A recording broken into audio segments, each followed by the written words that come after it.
Good morning, Rivers Crossing. How are you?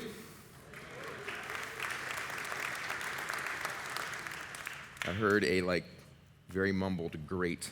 Great, like trying to convince me or convince you. It's great, it's good, it's gonna be a good Sunday. If I've never met you before, it was over here, that's why they're laughing, but if I've never met you before, my name is Josh. Super excited that you're here this morning. Welcome to our online audience as always, and welcome to you here in Mason. Thanks so much for being here. Have you enjoyed the Revelation series thus far? Okay. I have felt a little tension that we're in a Revelation series, and we're not talking about prophecies and beings covered in eyeballs and poisonous rain, but we're staying in the first three chapters. Chapter 1 and then 2 and 3 are filled with these letters that the Apostle John wrote to 7 churches. So if you're just not familiar with Revelation at all, maybe it's your first time checking us out, and you didn't hear week 1 of this series, you should go back and check it out. Pastor Paul kind of sets some things up. The Apostle John gets banished by the Roman Emperor Domitian to Patmos, and while he's on Patmos, this island, he gets a vision from Jesus, and Jesus tells him directly what to write to 7 churches that are in Asia Minor, modern-day Turkey. If you have an old-school Bible that does the letters of Jesus, the words of Jesus in red letters, all this in Revelation will be in red, because this is Jesus speaking directly to 7 churches. So that's what we're unpacking. We're taking one letter every single week and unpacking it and figuring out what that means for our lives and for our church. And as Paul noted in week 1, these churches don't really exist anymore. And Turkey as a nation is 98% Muslim. So just maybe there is some stuff that we can learn from these letters, all right? Okay, we're going to dive into week 3, church number 3, the church at Pergamum. Some historians say that it was spelled Pergamon. I don't think it matters. You call it whatever you want to call it. Let's jump right in. Here's what Jesus is saying to the church in Pergamum. Write to the angel of the church in Pergamum, thus says the one who has the sharp, double-edged sword. Now, Paul mentioned last week, I've already mentioned other weeks of this series a couple of times, and if I mention previous weeks, then I get more things to preach about what I want to preach about this week instead of re-preaching them. So the lesson there is just come to church every week. I don't know. So then you'll hear more of those things. But Paul mentioned last week that Jesus, as he's opening these letters, he's describing himself differently to each of the churches. And it's important. So for the church in Pergamum, he describes himself as the one with a double-edged sword. Now we know that the Bible is referred to a double-edged sword. There's some beautiful imagery later on in Revelation where Jesus is described as having a double-edged sword, the word coming from his mouth. So he's setting up here at the start here that he has some authority and some power. He's also describing himself with some victor language, some champion, some warrior language, which is important for how he closes his letter to Pergamum as well. So just file that away for right now.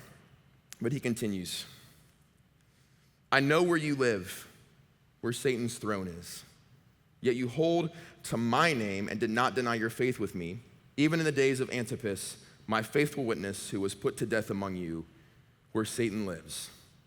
Now, I know some of you are thinking, was this letter written to Pergamum or America? Because I think I live where Satan lives. Just pull back a little bit.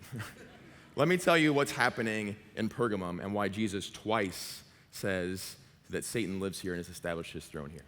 So, 3 minutes of history. Don't fall asleep. It's 3 minutes. You can't fall asleep in 3 minutes. I know it's 8:45 service. You can't fall asleep in 3 minutes. Alexander the Great. Did I lose you yet? All right. Alexander the Great, he conquers the world as they knew it at the time, massive kingdom, but he leaves no heir, okay? So when he dies, his generals, through some civil war, they split his kingdom into 4 pretty large kingdoms on their own. And this middle one, the general that took that one over, eventually he dies. One of his generals, he takes it over. He starts a new dynasty. He calls it the Kingdom of Pergamum, and their capital was the city of Pergamum. So this is Asia Minor, modern-day Turkey, and extended a little bit further east as well. He's got this massive kingdom. And it's important because at this point, Pergamum decides to go all in as a city. They want to be respected and great and revered, and they still have aspirations of eventually reclaiming all of Alexander's great kingdom. So they push all in. So they build a library that was only rivaled by the library in Alexandria. They build an Acropolis larger than the one that was down in Athens. They build this 10,000-seat outdoor auditorium, this arena that's on a 70-degree steeped slope that looks at the water. So at the very top, you could hear just as well as someone at the very bottom. And then they built temples. So many temples to worship everything. They actually were nicknamed the city of temples. They built so many of them. There's a model here of what it looked like because the city's been fairly excavated. So there you can see the amphitheater that's 10,000 seats. So it gives you kind of a perspective of how large that temple was at the top. At the very top of that theater there, the amphitheater, that's the largest temple that they built. And then on the front, at the bottom of that photo in the middle, that large building there, that was the great altar of Pergamum. They had this outdoor altar that they built where they sacrificed everything on. You know, they could definitely sacrifice food and wine and drink on it, and then many scholars believe they sacrificed animals on it, and some believe they also sacrificed people on it. Now, this altar has been rebuilt in Munich. This is the next photo. They actually found it, they dug it up, and then they took it back to Germany stone by stone. So it gives you a perspective of just how big this altar is. That's the real one. The top of that was the altar space. Now, it was built and dedicated primarily to Zeus and then also Athena, but as you walk around the outside of that, you can see in the photo there are statues of all the Greek gods all the way around it. So this thing is built with the idea that we're going to worship all these different Greek gods. Okay, so this dynasty gets started, and after a few generations, this dynasty dies off, and they had no heir. So they will the entire kingdom of Pergamum, not just the city, the whole kingdom of Pergamum, they just will it to Rome. Roman Empire's coming across, and they just gift it to them.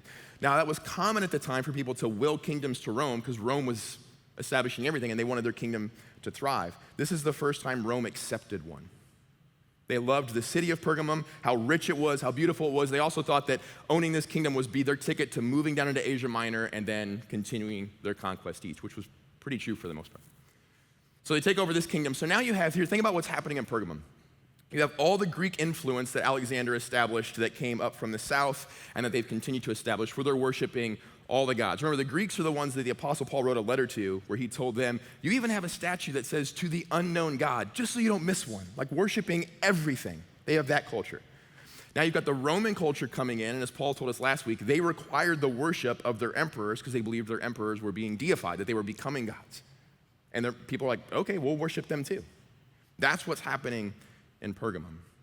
So if you were to say, what religion did they practice there? The answer would be, yes. all of them.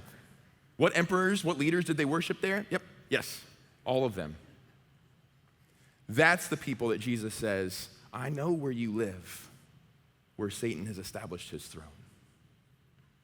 Now, there's an encouraging part to that, and then there's a challenge we're going to get to in just a second. The encouraging part is Jesus knows where we live. So the situations that are going on in your life, the chaos that sometimes surround you, those things you're like, man, this situation makes it hard for me to worship Jesus. Jesus sees it. He knows where you live, and he sees you. You have to understand it before we move forward. But 150 years later, Jesus comes on the scene. He has his ministry. He's crucified. He dies. He's resurrected. And then Christianity spreads across Asia Minor. What used to be this kingdom of Pergamum, Christianity spreads across. The 7 churches all get planted in that area.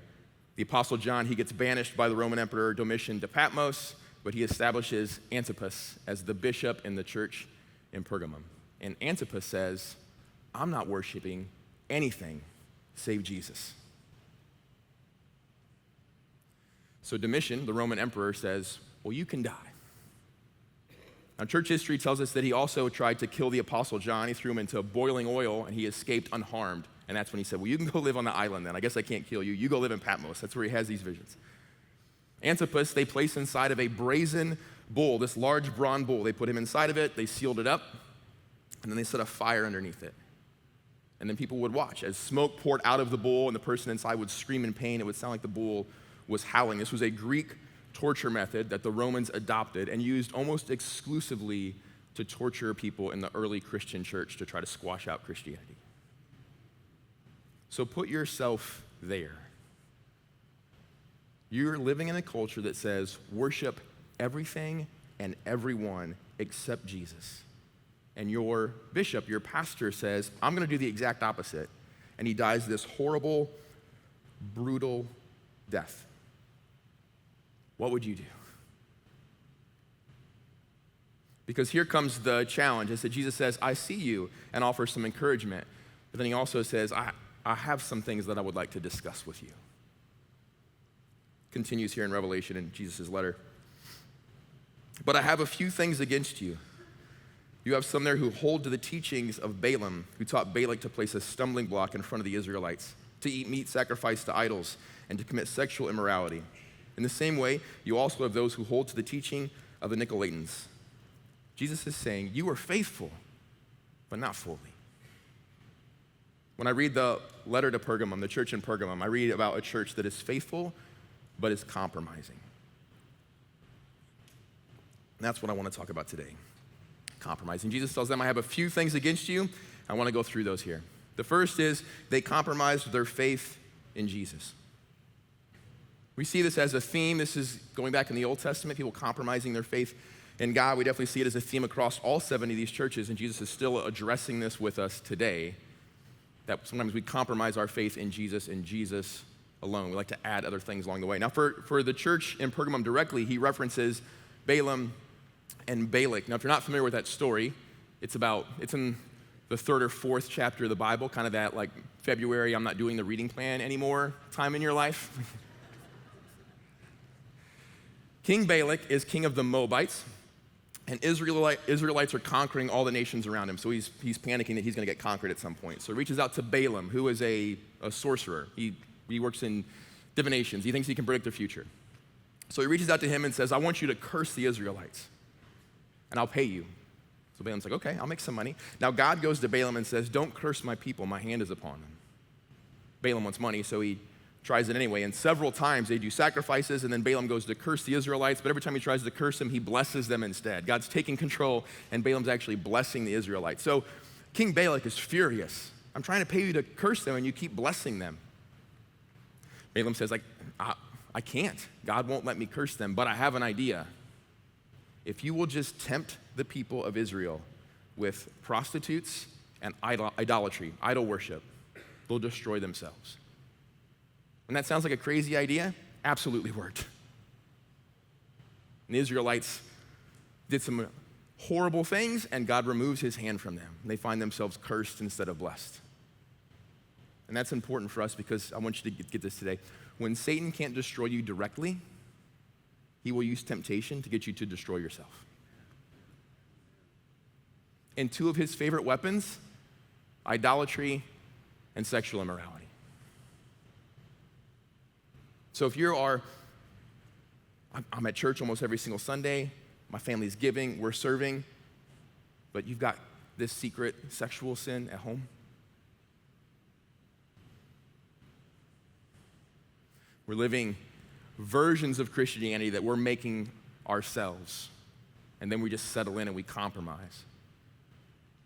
We live to our own version of Christianity instead of the one that Jesus established. They compromised their purity. Church in Pergamum compromised their purity. And church, if this hasn't been an issue since the moment God freed the Israelites from Egypt, all the way to today, he tells them over and over again, do not marry into other tribes. And that's not a racial or ethnic command. He tells them directly, it's about worshiping other gods. Over and over again, he says, if you allow your sons and daughters to marry their sons and daughters, you will worship their gods, and their gods will pull you away from my heart. And it happens over and over again. And I know that it's easy in 2024 to kind of shrug at that, like, okay, I won't let my kids marry someone that worships Baal. Listen, I know that if my 3 little kids who love Jesus, 2 of them will be here serving today, they all tithe off their allowance. They love the church, they love Jesus, they love serving. I know that if they grow up and get into relationships with people that don't love Jesus, that those people will pull them away from the heart of Jesus. It's just how it happens. There's a verse in the Bible that oftentimes we save just for the teenagers. The Apostle Paul writes to the church in Corinth and he tells them, don't marry people that don't follow Jesus. What are you doing? That doesn't apply just to the teenagers. If you're single and you're getting into a relationship with someone that doesn't love Jesus, what do you think is going to happen? They're going to pull your heart away from Jesus. Sometimes slowly, but they're going to take your heart and they're going to pull it away from Jesus. Listen, when it comes to sexual immorality, I don't care where culture goes next. We're not following culture. We're following what gets taught in here. So no, it's never going to be okay, according to the Bible, to have sex outside of marriage. No, it's never going to be okay to look at pornography. No, it's never going to be okay to invite someone else into your marriage. But I think sometimes, especially when it comes to how we teach and how we live sexual purity inside the church, that we feel like, well, culture's over there. As long as we stay slightly more pure than culture, then we're in a good spot. We're not measuring off of culture. We're measuring off what's in here. Jesus has set a standard for how we should live our lives. Culture can go any direction they want. We live according to this. And we've got to do a better job of holding each other accountable, about talking about it. Men, we've got to do a better job of getting into community, forming authentic relationships, and then asking other men for help. Hold me accountable in these areas of my life. And just so I'm clear, I'm talking about holding each other accountable inside the church, not the world. You know what lost people are going to act like? Lost people. Don't hold them to this standard. They haven't picked it up yet. So if you're here visiting and you're not following Jesus yet, we love you, Jesus loves you. Come back next week. And I would love to unpack that, but that just might be a future letter that one of the churches in Revelation got written. One of Satan's two favorite weapons is sexual immorality. And if he can't attack you face on, he will tempt you in this area and just watch you destroy yourself. The third area where they compromise their values. Jesus talks about Christians in this area. He's not talking about all the people in Pergamum. He's talking about the church, the Christians in that area, and how they're following the teaching of the Nicolaitans. Now, we only see them mentioned in the Bible twice. Paul mentioned them a couple weeks ago, the church in Ephesus. They actually get encouraged because they're not following their teachings. And now Pergamum's getting rebuked because they are following their teachings. Now, secular and religious historians have looked to figure out what they were teaching, and we've got no evidence of what they were teaching. Evidence that they existed, and that's about it. And maybe one day we'll find some artifacts that give us some insight on what they were teaching, but it's not important because we're talking about the what, not the who. About allowing other things to speak in and change and shift Christianity. About, I'm going to take everything that's taught in this Bible, and then also a couple of things over here are going to filter their way in and help me. No. That's living a compromised version of what's taught in here. It's creating your own version of Christianity that doesn't quite look like Jesus. At the same time, we know that Jesus is still revealing stuff to us, and challenging us and changing us and telling us new things. I love what N.T. Wright, he writes about the Nicolaitans directly here when he says, "This doesn't mean that God never has new things for the church to learn, far from it. But these new things will come from prayerful, spirit-filled study, not through mere innovation." So now we get to answer one big question together. Why? Why do we compromise? Why do we compromise our faith journey? Because I don't think I've even said anything groundbreaking. Don't compromise your faith. Live a life that points other people to Jesus. Live a life of sexual morality. And don't add or change the teachings of Jesus. You don't even have to be a follower of Jesus. None of that sounds shocking. And yet I'm not sure how many of us in the room right now watching online are living lives that aren't compromising in some of these areas. And so the question is, why? Why do we do that? The Apostle Paul, in his letter to the church in Rome, he says this, there's some blue in here. If it's in blue, it's for, all right, say the blue words loud with me. Ever since the creation of the world, God's invisible qualities, God's eternal power and divine nature have been clearly seen because they are understood through the things God has made. So humans are without excuse. God's wrath is being revealed from heaven against all the ungodly behavior and the unjust of human beings who silence the truth with injustice. This is because what is known about God should be plain to them because God made it plain to them. Paul goes on in the same chapter there to point out some specific sin that Rome is dealing with. And I want you to see how he sets up each one of these sins. Verse 24, remember if it's in blue, we're going to say it together. Therefore God delivered them over to the desires of their hearts. Verse 26, For this reason, God delivered them over to disgraceful passions. Verse 28. And because they did not think it worthwhile to acknowledge God, God delivered them over to a corrupt mind. Verse 32. Although they know God's just sentence, that those who practice such things deserve to die, they not only do them, but even applaud others who practice them. What Paul is saying here is that we have hearts and minds and passions that pull us away from God, even though we know the difference between right and wrong. And we silence that knowledge of right and wrong so that we can do the things we want to do. He's saying is we suppress the truth in unrighteousness because we want to sin. We compromise because we want to. Listen to what James writes. He writes about the same thing. Listen to how he writes it. But each person is tempted when he is drawn away and enticed by his own evil desire. Then after desire has conceived, it gives birth to sin. And when sin is fully grown, it gives birth to death. We compromise because we want to. So, what sin, if you've been a follower of Jesus for some time, what sin have you given up fighting in your life? Do you gossip? And you've given up trying to tame your tongue? It's just become funny. You know me, ha ha ha. Just laughing about my sin. Are you having sex outside of marriage? Well, we've been together for a long time. Are you watching pornography? You've watched it for so long, you don't even feel conviction anymore. You're not even trying to fight it. You did for a season, and now it is what it is. God loves me anyway.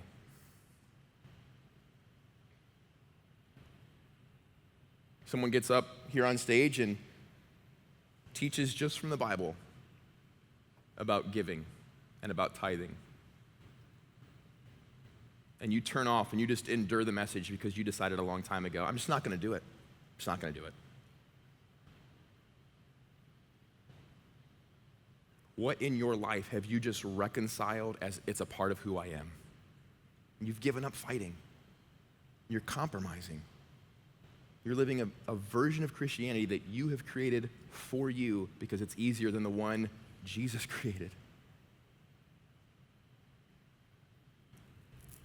King David's come up a couple times in this series. If you're not familiar with him in the lowest point of his life, he was king and he saw a woman that he was attracted to physically and he took her for himself.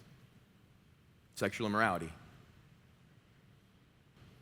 And then when she becomes pregnant, he starts to compromise and compromise and compromise. He tries to hide her pregnancy by murdering her husband.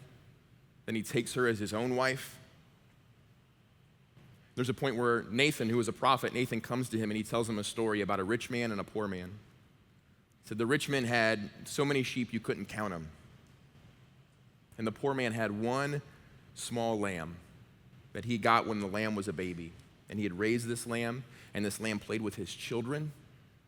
This lamb actually ate from his table and drank from his cup. This lamb was like a daughter to the man. And a traveler comes to town, and the rich man doesn't want to kill any of his own sheep, so he takes the poor man's sheep, and he kills it, and offers that as food to the traveler. And King David is outraged. Whoever this man is, he deserves to die. And Nathan looks at him and says, "Thou art the man. It's you." And for some of you, I hope this is your thou art the man morning. This is what Jesus says next to the church in Pergamum. So repent, otherwise I will come to you quickly and fight against them with the sword of my mouth. We compromise by the things we do, and then we also compromise by the things we just choose not to do. Some of you have been a follower of Jesus for years. And I'm not questioning your salvation, but you've been following Jesus for years and your life is marked by no change. You know, King David in that moment could have just had Nathan killed. He could have continued the compromise. He chose to stop and repent. And the Holy Spirit is calling some of you to that this morning. Some of you have sin in your life that you've wanted out, but you're worried about the consequence, the hard conversation you're going to have. Today's the day. Have it today. When I first started to explore Christianity, someone was sharing the gospel with me, and I had made a mess of my life. And I know that's a cliche thing to say. I could unpack that story for you at some point. And whether it was alcohol or drugs or relationships, even fighting, I was doing a lot of things to try to find joy in my life. I wasn't unhappy, but happy and joy are different, right? And I was just looking for joy. And someone told me about Jesus, and it sounded great. It sounded like maybe he could help me get some joy in my life, so I added him to my plate of stuff. Didn't really stop doing much of the other stuff. My life was marked by minimal change. There was just something else on the plate. And thankfully, Jesus is filled with grace and mercy and so much patience. It took me a long time to realize that he was never going to be one of the things that brought me to joy. He was the joy. He wanted me to clear the plate of stuff. It's just him. And some of you have this plate of stuff, and you're trying to navigate a little bit. Just all right, maybe give Jesus a little bit more of the. No, clear the table. It's just him. And I know many of you relate to that, because you drag your family to church once or twice a month, or maybe you're the person getting drugged to church once or twice a month. No interest in serving. No interest in giving. You've never told one person about the love of Jesus. Your life doesn't reflect one that would make them curious anyway. Gave your life to Christ years ago, but refused to get baptized. Laugh at the idea of being in some kind of community group. As soon as some sort of closing song starts, you're like, hey, we're good, let's go. This isn't for us, let's go.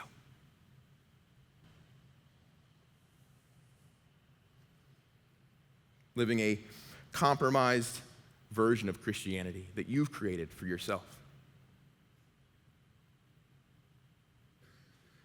I want to show you a story of Alana. And this is maybe 10% of her story. She has an incredibly powerful story, but this part of it really fits this morning, and I wanted to show it to you in the hopes that maybe it would inspire you.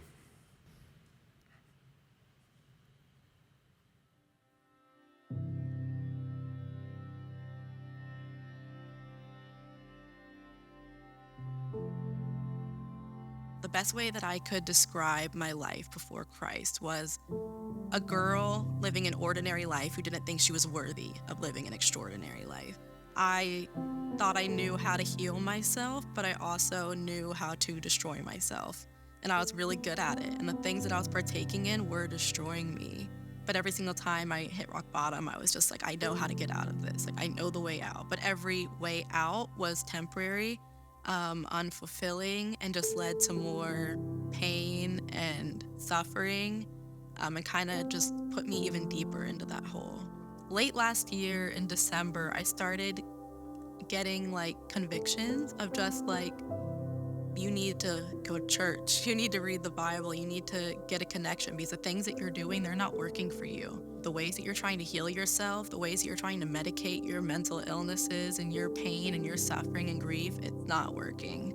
So then this year in February, early mid-February, I just hit a rock bottom, especially with my mental health, and I had nothing going for me. I didn't see any light. I didn't see any hope out.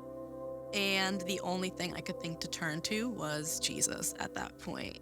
And so I did. And I decided to surrender it all and just give my life to Christ.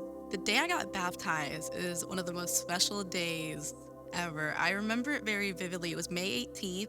Baptism on the lawn at Rivers Crossing. I remember that morning I was feeling so excited but a little nervous. Not even nervous about what I was doing, but about the crowd of people I would be in front of. I'm in line, and I'm next up to be called to be baptized. I remember just feeling the most overwhelming feeling I have ever felt in my life. And I just broke down, tears streaming. Everything running through my head was just, look at everything you had to go through to get to this point, and you are finally here. And I just felt so much of God's goodness and his love, and it was so fulfilling, and it was better than any high I had chased in the past, any temporary high that was gone in the morning. This would last forever. I'm not the person I was anymore. I'm free. And that was the biggest part of that baptism for me, was being able to declare publicly in front of everybody, I am free. God set me free. And if he did it for me, he can do it for you.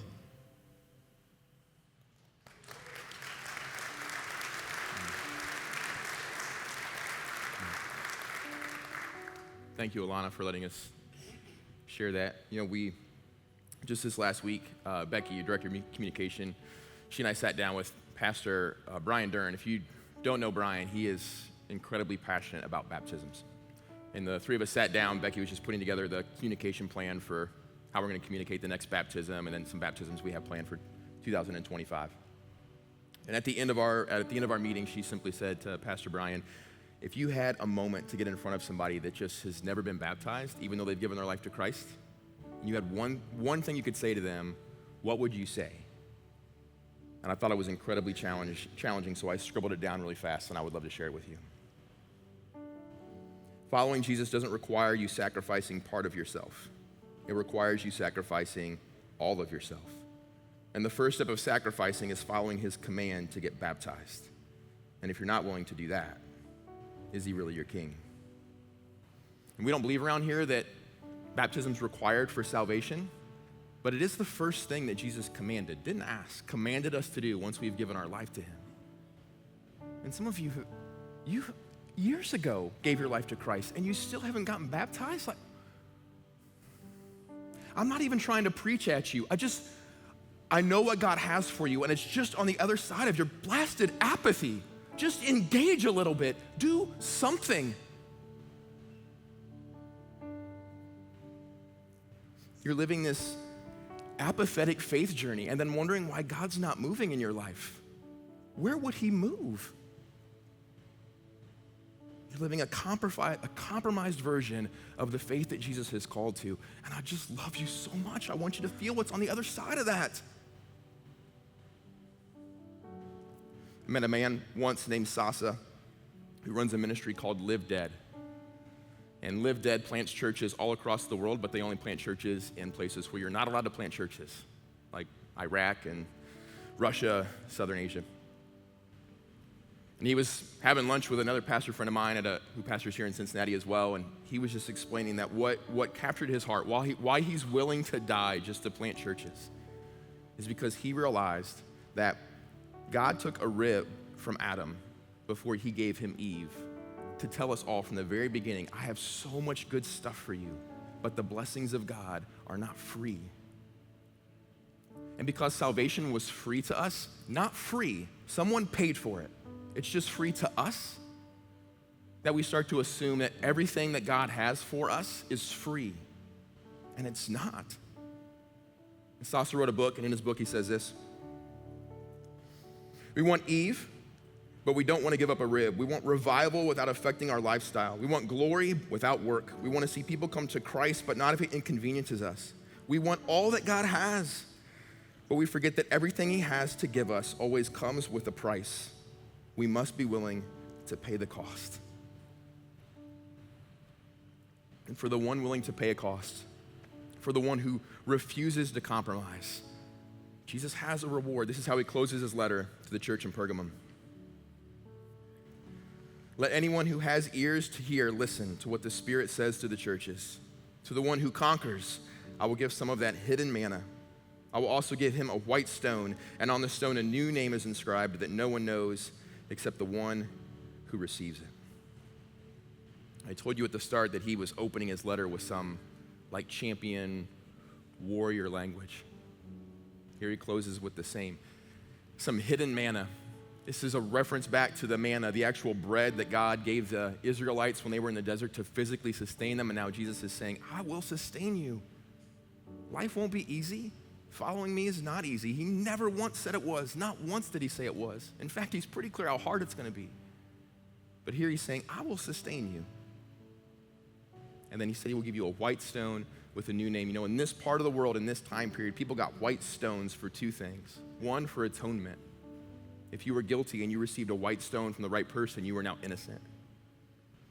And the second was they held white stones for the best athletes. The one who won, the one who conquered, the one who finished the race, they received a white stone. And that stone was their ticket into a special feast for the one who doesn't compromise, for the one who conquers. So we're going to close with a song.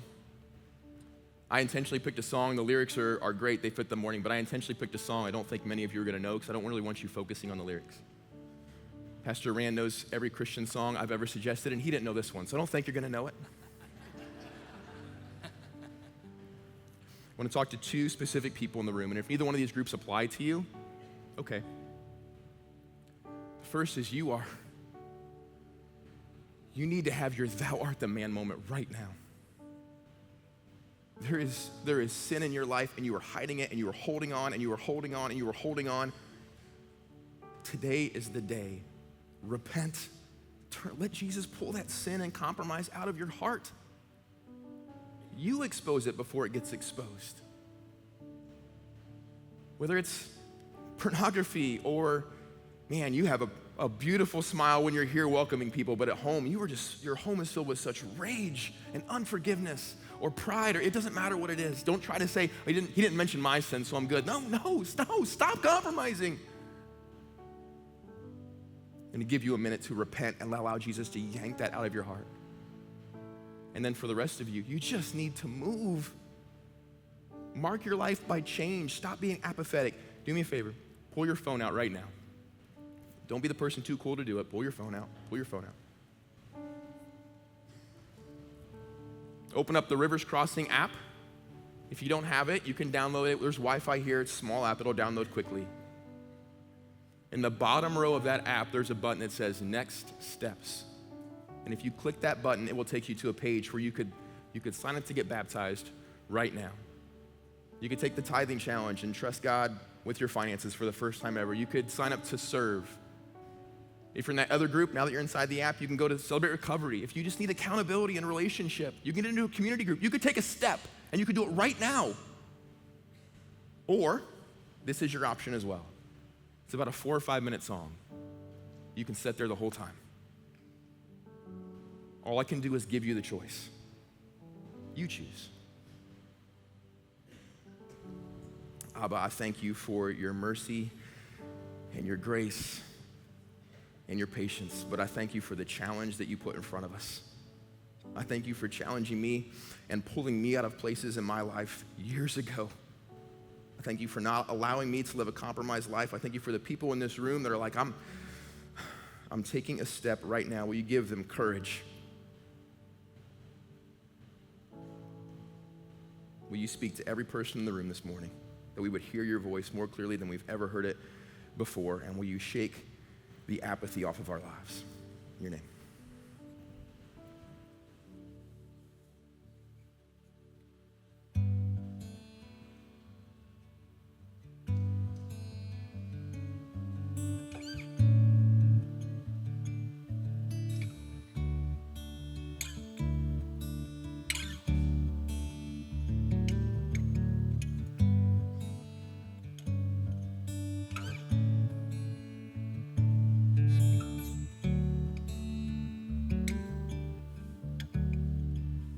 Find me in the river. Find me on my knees. I've walked against the water. Now I'm waiting if you please. We long to see the roses, but never felt the thorns,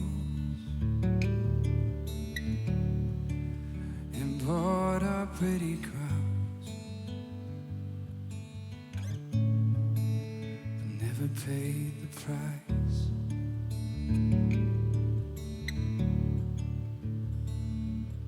Find me in the river, find me there.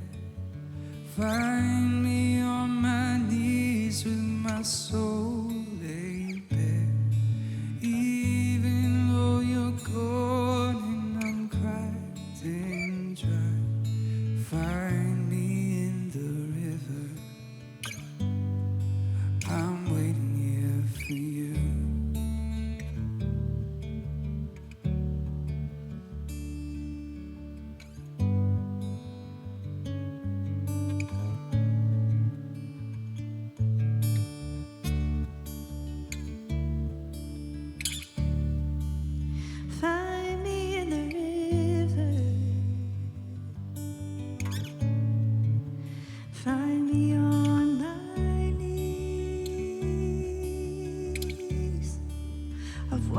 walked against the water. Now I'm waiting if you please.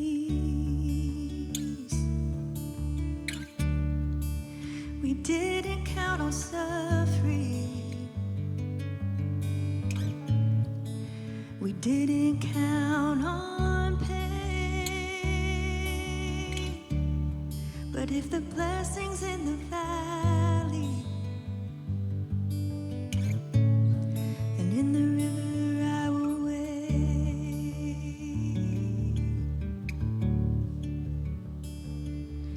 Find me in the river, find me there.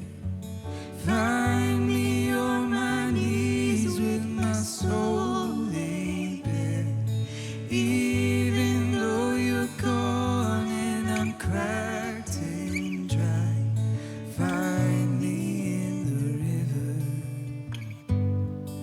I'm waiting here. Find me in the river, find me there.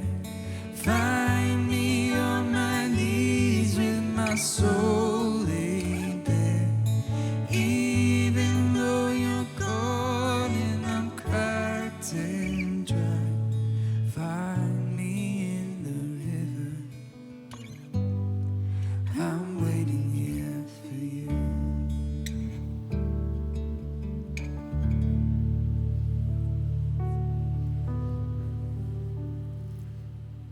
We believe that what's happening here on a Sunday morning brings so many people to Jesus.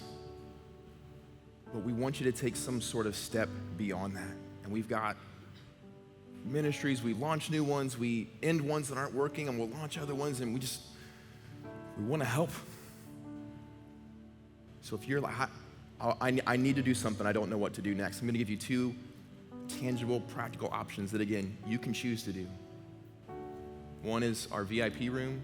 There are people back there in the back of the lobby. If you just walk up to them, you can say, here's where I'm at in life, here's my story. Help. And then two, at the end of every service, we have prayer partners up front.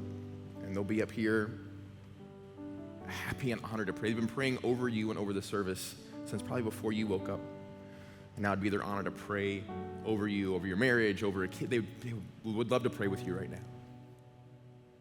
So don't leave church without taking some sort of tangible next step in your faith journey. Don't immediately go back to apathy. Wrestle with that. And the last thing I'll share with you is if you came prepared to give today, we always remind you that there are 4 ways to give. Those are on the screen behind me.